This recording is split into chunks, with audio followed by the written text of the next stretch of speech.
episode atong pagahisgutan kung unsa ang AI, kung unsa yung advantage o disadvantage nga magamit sa mga negosyante karon. Ako di ay si Kenneth Milabial. Ako di ay si Maria Princess Di Pacquiao. Ako di ay si Catherine May Vilarcio.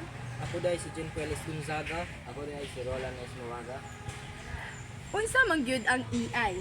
Ang artificial intelligence usa kini ka teknolohiya nga nakasundog sa human intelligence kini makakat-on ug makadesisyon Lagi makahatag po siya solusyon base sa data nga ginahatag nimo.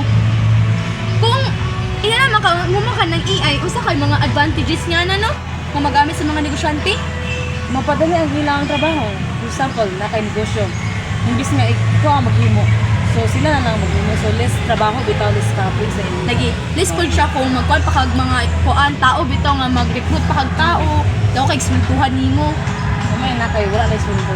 Yan lang. Dali lang. Lagi po, naunsa mo kay disadvantage niya po nga. Mo lagi dali ra kayo siya ang AI sa pagtrabaho, kung nakay-kumpanya ina na. Pero kung unsa kay disadvantages niya Ang naka-disadvantage sa iya ka, instead nga imuhang own nga idea or opinion ang imuhang buhato, nagsalig na ka sa AI. lagi sad. Kung masalig magid ka sa AI magid kay tasahay, say baya kay tahop yung tasay kamalian ng AI tasahay. Munang sada gid kung sometimes po tao pud ang mo atiman sa inanha. Kailangan ang opinion kung hindi mo dili ka magsalig mo dito sa Sad.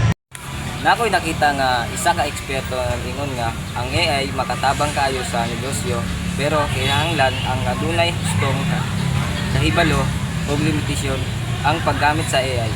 Sa customer data, panghilitan, kinahanglan og permisyo og klarong privacy policy.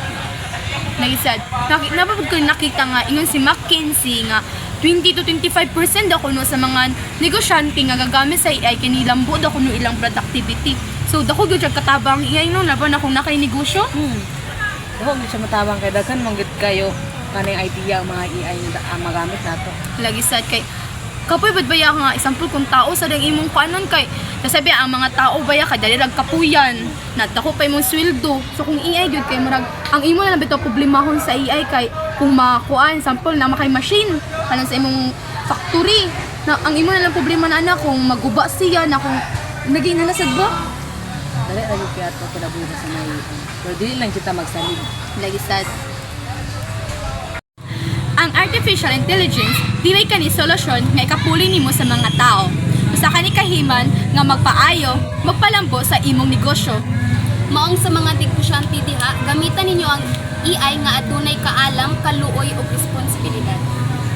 Salamat sa pagpaminaw sa among podcast. Magkita-kita na punta sa sunod nga episode atong paghisgutan kung unsa ang blockchain.